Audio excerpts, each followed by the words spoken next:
Hi guys, so I bought some books, and then I bought some books, and then I bought some books.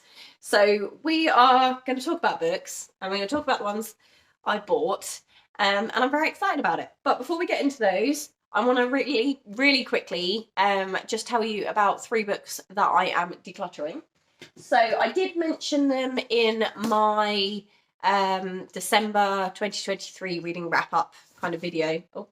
And yeah, they're gonna go. So the first one is Winter Magic, which is a collection of short stories that just didn't really grab my attention. Charles Dickens Christmas books.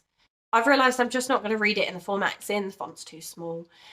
So I am just going to find the audiobook and listen to it that way. And then finally, we have One Day in December, which is a 2 best friends, and then one of them falls for the other one's boyfriend. Not a bit of me. So that one is also going. Right, let's talk about books. Oh, I've made a mess. Right, so the first 2 I want to talk about, I picked up in a charity shop recently for 25p each. What is that? Yeah, I went in there, and it's not one I normally go to because it's a bit further out than the others, and they don't have an awful lot of books. It's more of kind of like a knick-knack shop. It's full of tut. So it's not one I normally go to, but I found these 2 gems, so I was very impressed. So the first one is Charlotte Says by Alex Bell, and this is a prequel to a book I read last year or the year before called Frozen Charlotte. And it says, tormented by memories of the fire that destroyed her home, Jemima flees to the remote Isle of Skye. But her role as assistant mistress at Dunvegan School for Girls is far from the fresh start she so desperately needs. Then Jemima receives a box of dolls from a mystery sender, and so the games begin. I loved Frozen Charlotte. I thought it was really good. So to find this one for 25p, what a win. Then next up, it's Stuart Turton's The Devil in the Dark Water. I really enjoyed The 7 Deaths of Evelyn Hardcastle. So when this one came out, and I believe my lovely friend Nikki has it also, I was a little bit like, okay, I'll keep an eye on that. And it was on my Amazon, it was in my Amazon basket for ages. And then I saw it for 25p. It just says, in 1634, oh my God, I can't talk today. It's 1634, and Samuel Pepys, the world's greatest detective, is being transported to Amsterdam to be tried for a crime he may or may not have committed. But no sooner is the Sardam out to sea than devilry begins to blight the voyage. Strange symbols appear on the sails, livestock are slaughtered, ominous whispers travel throughout the crowded decks, and then comes the first murder.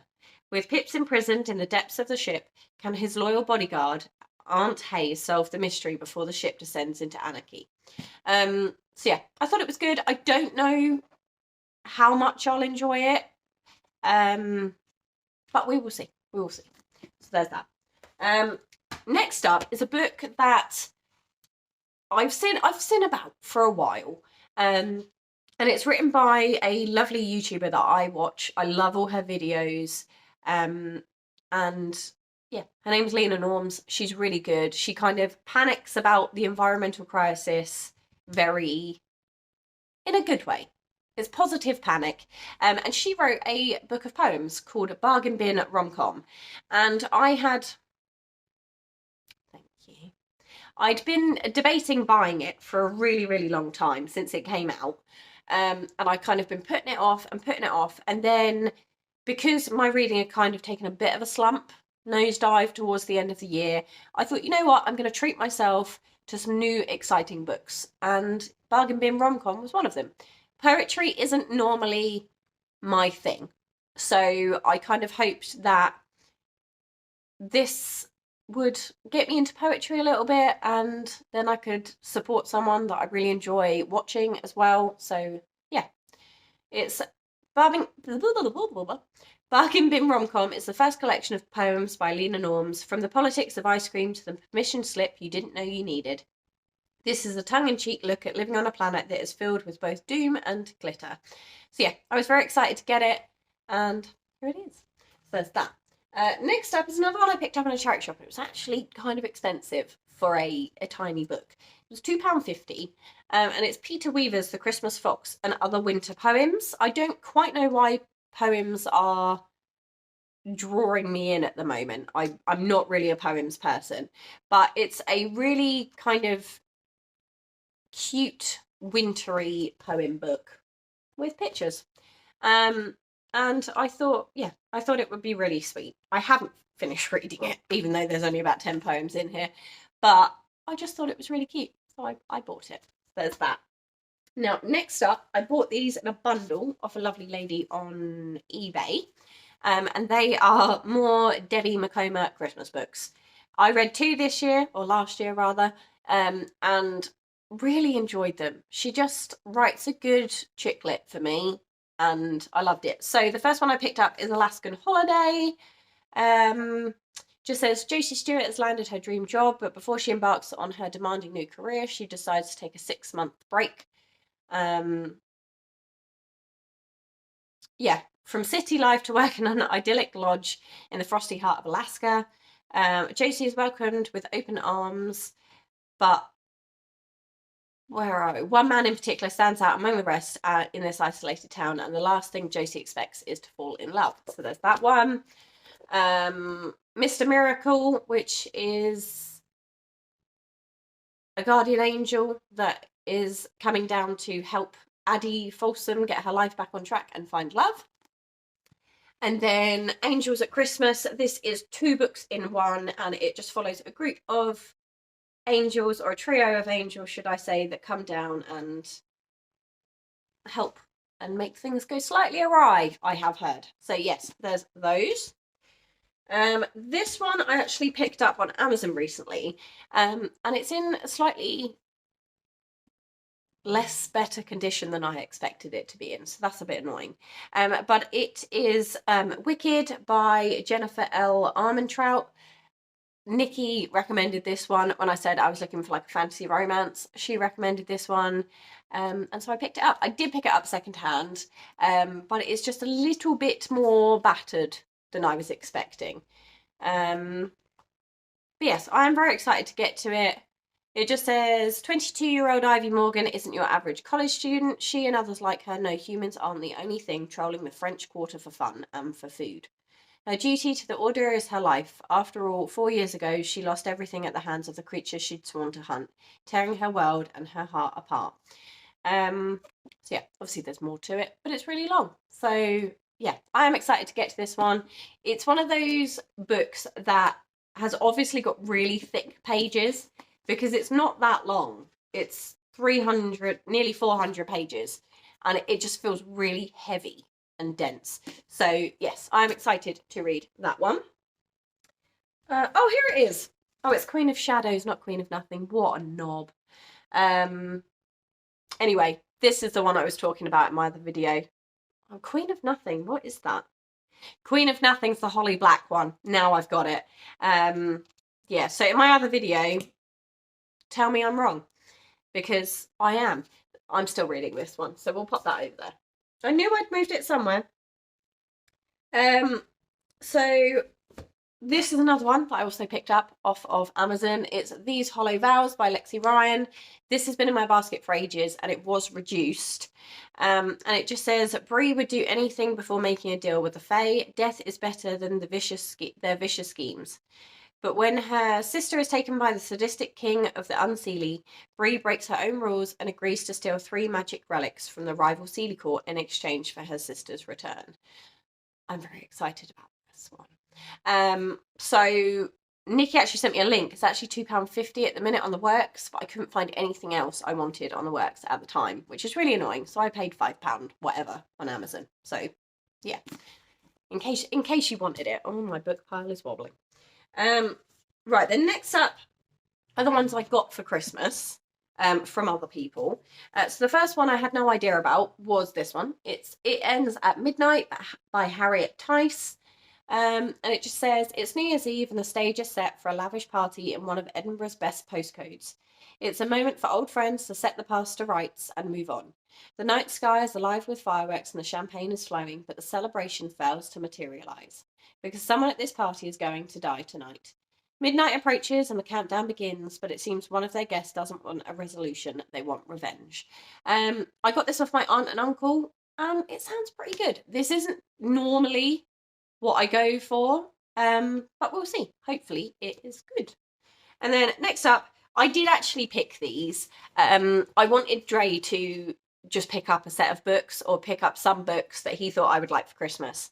And he got himself in such a panic because he didn't know what made a good book. He's not a reader, which kind of makes me sad. But so we went into the works and I picked up these 3 books. So the first one is What Lies Beyond the Veil by Harper L. Woods. And it just says, 400 years the veil has protected humans from the Fae. Safe behind their walls, humanity has turned from the old religion of decadence and sin to worshipping the new gods, who value purity and obedience above all. Groomed her whole life for marriage, Estrella dreams of something more, and when the Lord of Mistfell murders his wife to claim her as his own, she has a choice. Accept his offer or be sacrificed to the veil. But on the night of her sacrifice, the veil shatters, unleashing the Fae and branding Estella with their mark. The Mistguard will kill her to stop the Fae from taking her, and who knows what the Fae will do if they catch her. So yeah, I'm sorry I butchered the reading of that, but I thought that one sounded really, really good. Next up is How to Kill Your Family by Bella Mackie. It just says, they say you can't choose your family, but you can kill them. Meet Grace Bernard. Daughter, sister, serial killer. Grace has lost everything and she will stop at nothing to get revenge. Bum, bum, bum. So there's that one. And then finally, The Hex Appeal by Kate Johnson. It says, Essie Winterscale lives in a huge and ever-changing house in the village of Goodwinter in deepest, darkest Essex. She lives with various witches of various ages, including one who is still a bit salty about having been hanged in the 18th century. One who keeps accidentally casting fertility spells, and one who knits things that create the future.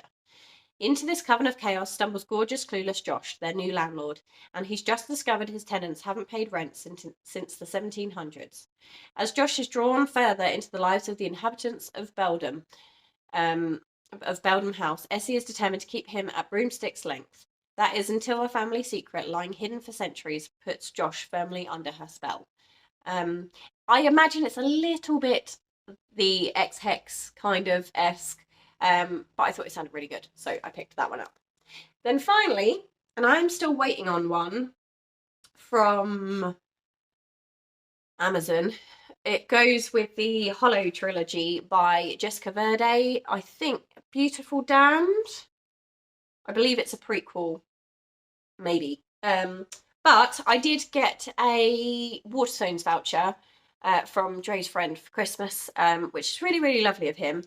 And I went into Waterstones and just panic sets in. I love that shop, but I hate it with people in it. And I also hate the amount of books there are. There are so many, which is incredible for my brain. I just find it too overwhelming. I was really stuck for what to pick. I even messaged Nikki and was like, you gotta help me. I haven't got a clue. So the one she actually recommended was The Prison Healer by Lynette Noni. I believe Nikki read it recently. Maybe the second one as well. I can't remember. But I was very excited to pick this up. It says, Kiva Meriden is a survivor. After 10 years of working as the healer in the notorious death prison Zalindov, she has only one goal, stay alive. But then the rebel queen arrives at the prison on death's door and Kiva receives a message, don't let her die. We are coming. When the queen is sentenced to a series of impossible elemental challenges, Kiva volunteers to take her place. If she succeeds, both she and the queen will be granted their freedom, but no one has ever survived. With an incurable plague sweeping Zalindov, a mysterious new inmate fighting over Kiva's heart, and a prison rebel brewing, Kiva can't escape the terrible feeling that her trials have only just begun. So yes, very excited for that one. Then this one, it was on the book talk table, and I feel like I'd seen it somewhere before, and I picked it up on a whim. I have no idea what it's going to be like. The last copy has a bit of a crinkled back. I don't know if you... Yeah, look at that. Not impressed. But it just says, you've reached Sam. And I thought the back sounded really interesting. And the cover is just beautiful. And I'm not gonna lie, the cover is partly why I bought it. But it says 17-year-old Julie Clark has her future all planned out. Move out of her small town with her boyfriend Sam, attend college in the city, spend a summer in Japan, but then Sam dies and everything changes. Heartbroken and desperate to hear him one more time, Julie calls Sam's phone just to listen to his voicemail recording, and Sam picks up the phone. The connection is temporary, but hearing Sam's voice makes Julie fall for him all over again, and with each call, it becomes harder to let him go. Dun dun dun. I just thought it sounded really good, and I feel like it's going to make me cry, but yeah, it's cute. I was excited. And then finally, this one I had kind of seen a little bit about before, but hadn't particularly looked into it very much, and then I saw it and grabbed it. It's Before the Coffee Gets Cold. I don't want to try and pronounce that. I'm really sorry. But I would absolutely butcher it and that would make me sad. But it is a Japanese bestseller, and I believe it is a collection of short stories about a cafe where you can go back in time, but you have to come back, or you have to drink your coffee before it gets cold. Because the back says, oh, actually, I'm better off reading you this bit. It just says, in a small back alley in Tokyo, there is a cafe which has been serving carefully brewed coffee for more than 100 years. But this coffee shop offers its customers a unique experience, the chance to travel back in time. Yeah, but the journey into the past does not come without risks. Customers must sit in a particular seat. They cannot leave the cafe. And finally, they must return to the present before the coffee gets cold. And yeah, I just thought it sounded really, really good. And I wanted to pick it up. So yeah, that's it. They are all the books that I have bought recently. Oh, I did want to mention, can you see them? I can't see them. So I actually had these two books already, A Curse So Dark and Lonely and A Heart So Fierce and Broken, but I didn't have A Vow So Bold and Deadly. One of the lovely girls I work with, she knows I love a bit of fantasy, and she was getting rid of them and just bought them in for me. So I will be decluttering A Curse So Dark and Lonely and A Heart So Fierce and Broken, and just keeping the full set. So I will try and either donate them to my local library if I can figure out how to do that, or I will donate them to charity. So technically I gained another 3 books there. But yes, they are all the books that I have bought in recently. And I'm very excited about some of these. So yes, wish me luck on the reading. I hope you guys enjoyed this haul video. If you've read any of these, let me know what your thoughts are without spoilers in the comments down below. And let me know if you've read anything really, really good recently that you recommend. But yeah, that's everything from me. Take care, and I'll see you guys very soon.